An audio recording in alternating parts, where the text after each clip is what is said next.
अस्सलाम वालेकुम everyone, welcome back to my channel Alisha diaries. कैसे हैं आप सब? आई होप आप सब ठीक ठाक होंगे। काफ़ी टाइम हो गया था मैंने अपने फ्रिज की डीप क्लीनिंग नहीं करी थी। लास्ट मैंने एक फ्रिज ऑर्गेनाइजेशन की वीडियो बनाई थी, उसमें भी मैंने नॉर्मली बस साफ़ किया था with the help of cloth. तो मैंने सोचा इस बार क्यों ना मैं अपने फ्रिज को अच्छे से पूरा क्लीन करूँ और फिर से ऑर्गेनाइज़ करूँ। तो चलिए शुरू करते हैं अपनी आज की वीडियो। ये है मेरे फ्रिज की कंडीशन सफाई से पहले की। वीकडेज़ में किसी दिन इतना कोई ज़्यादा रश होता है काम का, इतनी ज़्यादा जल्दी में हम काम कर रहे होते हैं कि समझ नहीं आता कि हम कौन सी चीज़ को कहाँ से उठा रहे हैं और कहाँ पर रख रहे हैं, जिस वजह से at the end of the day चीज़ें अनऑर्गेनाइज हो जाती है। तो यहाँ पर सबसे पहले मैंने स्टार्ट किया था फ्रिज का जो मैंने मेन स्विच है उसको ऑफ़ कर दिया था एंड देन ऊपर से मैंने सारी चीज़ें हटा ली थी।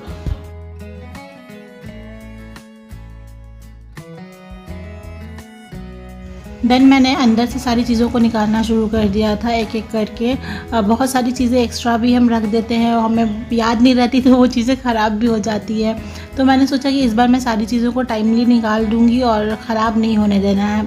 तो बस मैंने चेक कर लिया था कौन सी चीज़ें हैं जो ख़राब हो चुकी हैं और कौन सी चीज़ें हैं जो ख़राब नहीं हुई है। तो उस तरीके से करके मैंने चीज़ों को निकाल के साइड में रख लिया था। अच्छी तरीके से पूरे फ्रिज को मैंने खाली कर दिया था। बहुत ज़्यादा टाइम हो गया है मुझे इसको अच्छे से डीप क्लीन किए हुए, तो मैंने सोच लिया था कि इस बार मैंने इसको डीप क्लीनिंग करनी है। बस यूं ही कपड़े की हेल्प से बस पोंछना नहीं है, मैं अच्छे से पूरे फ्रिज की सफाई करूँगी और उसको धुलूँगी। तो यहाँ पे मैंने सारे बॉक्सेस वगैरह निकाल लिए थे और इनको मैंने with the help of dish wash liquid मैंने इसको धुल दिया था। मैं कोई अलग से कुछ भी यूज़ नहीं करती इसको धुलने के लिए, सबको मैं बस नॉर्मली जो भी लिक्विड मेरे पास होता है बर्तन धुलने वाला उसी से मैं धुल देती हूँ।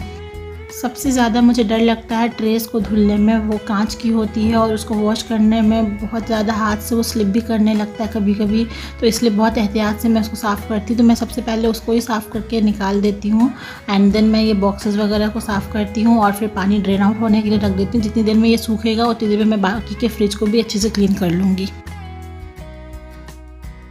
तो अब आते हैं फ्रिज के डोर साइड की तरफ, जहाँ पर हम पानी के बॉटल्स, एग्स या फिर केचप, सॉस ये सारी चीज़ें रखते हैं। तो यहाँ पर भी मैंने सबसे पहले पानी के बॉटल्स को निकाल दिया फ्रिज से और इसके जो भी ट्रेज़ हैं इनको मैंने निकाल करके बाहर रख दिया। तो मैं सबसे पहले जो बड़े वाले बॉक्सेस वगैरह होते हैं, ट्रेज़ होते हैं, उनको साइड कर देती हूँ और उसको धुल करके मैं साइड करके उसके बाद फिर मैं ये छोटे वालों को धुलना स्टार्ट करती हूँ, क्योंकि सिंक हमारा छोटा है तो एक साथ अगर मैं सब चीज़ों को रख दूँगी तो ना टूटने का डर रहता है। इस वजह से सबसे पहले उनको साइड करती हूँ धुल के, जब तक वो ड्रेन आउट हो रहे होते हैं उसके बाद फिर मैं इसको धुलने लगती हूँ।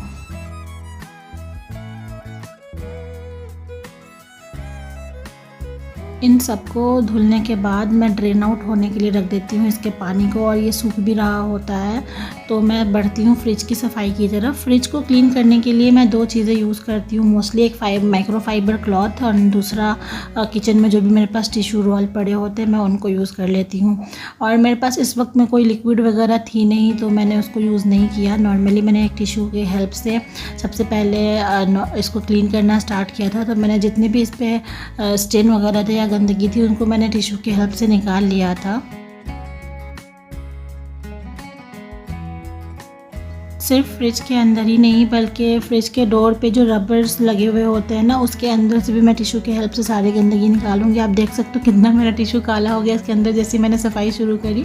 तो इसको भी मैं टाइम टू टाइम क्लीन करती हूँ। जब मैं डीप क्लीनिंग कर रही हूँ तो तब तो मैं इसको ज़रूर से क्लीन कर दिया करती हूँ, क्योंकि इस पर जब इकट्ठे हो जाते हैं ना सारी गंदगी तो वो ना चिपक से जाते हैं और फिर वो जल्दी क्लीन नहीं होते हैं, इसलिए मैं इसको भी इसी के साथ ही क्लीन कर लिया करती हूँ।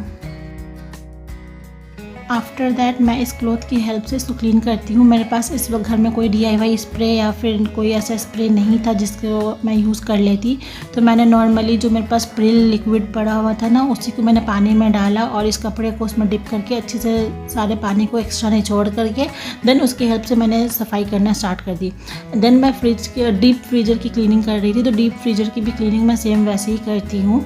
पहले तो टिश्यू पेपर से मैंने इसको क्लीन किया एंड देन मैंने कपड़े की हेल्प से इसको साफ़ कर लिया। मेरे पास जो DIY स्प्रेज होता है ना जिससे मैं फ्रिज क्लीन करती हूँ तो वो मेरे पास ख़त्म हो चुका था और मेरे पास एज सच कॉलिन वगैरह भी नहीं था जिससे मैं साफ़ कर लेती। तो इस वजह से मुझे नॉर्मल जो भी लिक्विड मेरे पास होता है घर में बर्तन साफ़ करने का उसको यूज़ करना पड़ा।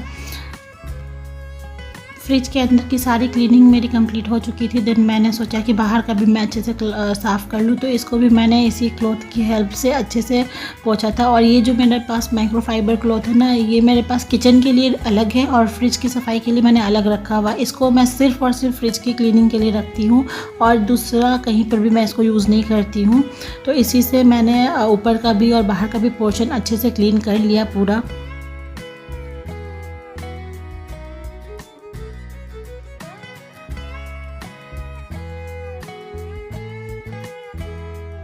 फाइनली सारी क्लीनिंग हो गई है और अब मैं सारी चीज़ों को वापस से अपनी अपनी जगह पे सेट कर रही हूँ। तो सबसे पहले मैंने ये बड़े वाले ट्रेस वगैरह को सेट किया एंड देन मैंने ये जो बॉक्स होता है वेजिटेबल बॉक्स उसको सेट किया एंड उसके बाद फिर बॉटल्स के जो भी ट्रेस थे उन सबको मैंने अच्छे से सेट कर लिया।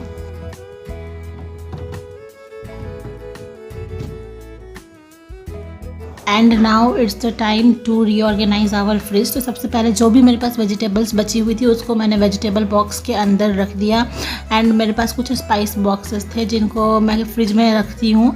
तो बहुत ज़्यादा ना क्लटरी सा हो जाता है, यूज़ करते हैं रेगुलर तो चीज़ें यहाँ से वहाँ हो जाती है और बहुत ज़्यादा क्लटरी दिखता है फ्रिज के अंदर। तो मैंने ये बास्केट निकाला और इस बास्केट के अंदर मैंने इसको एक एक करके रख दिया ताकि ये ऑर्गेनाइज रहे और बहुत ज़्यादा फ्रिज में जगह भी ना ले। तो ये इसमें मैं वैसे तो छोटे छोटे बाउल्स वगैरह रखती थी इस बास्केट के अंदर, लेकिन मैंने उसको निकाल दिया क्योंकि मुझे और कुछ मिल नहीं रहा था कि मैं कहाँ रखूँ, किस में रखूँ। तो इस वजह से मैंने इस बास्केट को धुल के और इसी का यूज़ कर लिया सारे स्पाइसेस रखने के लिए।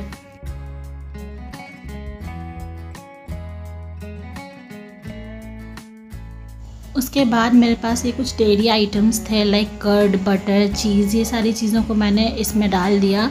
फ्रेश रूम के अंदर मैं इसको रखती हूँ और मिल्क वगैरह जो भी होता है तो ये ज़्यादा क्लमसी नहीं होता है क्योंकि इसका मतलब इसमें उतने ज़्यादा सामान होते नहीं हैं और नॉर्मली ये सब डेली यूज़ होता नहीं है इन सब चीज़ों का। हाँ, कर्ड वगैरह होता है जो डेली यूज़ करती हूँ, बाकी ऐसा बटर वगैरह डेली में नहीं यूज़ करती हूँ। उसके बाद फिर मैंने बॉटल्स वगैरह को रखा, एग्स को मैंने ऑर्गेनाइज़ कर दिया अपनी अपनी जगह पर। फिर नीचे वाले ट्रे पर ना मैं सारे सॉस और ये सारे केचप्स वगैरह रखती हूँ। मुझे समझ भी नहीं आता इसको मैं कहाँ रखूँ क्योंकि नीचे में कोई और बॉटल्स वगैरह फ़िट होती नहीं है, सिर्फ यही ऐसे बॉटल्स जो नीचे में फ़िट हो जाते हैं। तो मैं जो भी फ्रेश क्रीम हो गया, चॉकलेट सिरप हो गया, ये सारी चीज़ों को मैं इधर रख देती हूँ और ये अच्छे से नीचे ऑर्गेनाइज रहता भी है। फिर मैं बाकी की चीज़ों को ऑर्गेनाइज़ करती हूँ, कौन सी सब्ज़ी मैं किस तरीके से करके रखती हूँ ताकि वो लंबे टाइम तक फ्रेश हो। ये सारी चीज़ें मैं इतनी डिटेल में नहीं शेयर करूँगी क्योंकि मैंने एक वीडियो बना रखी है फ्रिज ऑर्गेनाइजेशन पे जिसमें मैंने बताया मैं वेजिटेबल्स को किस तरह रखती हूँ जो कि वो लॉन्ग टाइम तक फ्रेश रहे। तो आप लोगों ने अगर उस वीडियो को नहीं देखा है तो मैं आई बटन पर लिंक डाल दूँगी, आप लोग जा कर के देख सकते हो। फिर यहाँ पर मेरे पास कुछ मटर थे जो मैंने भिगो के रखा था तो वो एक्स्ट्रा बच गया था, तो उसको भी मैंने इस तरीके से एयर टाइट कंटेनर में रख दिया था। और इसी तरीके से मैं सेट करती हूँ अपने फ्रिज को, बहुत ज़्यादा कुछ मैं यूज़ नहीं करती हूँ एक्स्ट्रा स्पेशल। और मेरा फ्रिज इस वक्त बहुत ज़्यादा फुल सा नहीं है, बहुत खाली खाली है क्योंकि वीकेंड स्टार्ट हो चुका है। तो अब संडे को ही मैं सारी चीज़ें ला करके फिर से स्टॉक जमा करूँगी वीक का, और अभी पूरा खाली हो चुका है, थोड़ी बहुत चीज़ें ही बची हुई हैं जिनको मैंने अच्छे से सेट कर दिया है। सो ये है फाइनली क्लीनिंग के बाद का आफ्टर लुक, ऑर्गेनाइज वगैरह जब मैंने कर दिया था उसके बाद का। पूरी फ्रिज तो क्लीन हो चुकी है, ऑर्गेनाइज हो चुकी है। अब ऊपर को भी मैं ऑर्गेनाइज़ करूँगी। तो यहाँ पर भी मैंने जो फ्रिज के लिए कवर यूज़ किया है वो कोई एक स्पेशल कवर नहीं है, बस मैं एक्सचेंज कर देती हूँ सेंटर टेबल के कवर के साथ। इस पे का उस पे का इस पे मैं साफ़ करके रख देती हूँ। इससे लुक भी चेंज हो जाता है और काफ़ी अच्छा भी लगने लगता है। Anyways this is it for today. I hope आप सभी को ये वीडियो पसंद आई होगी, और अगर पसंद आई हो तो इस वीडियो को लाइक कर देना, मेरे चैनल को सब्सक्राइब कर देना। मिलती हूँ आप सबसे एक नए ब्लॉग के साथ, तब तक के लिए अपना बहुत सारा ख्याल रखना, मुझे दुआओं में शामिल रखना। अल्लाह हाफिज़।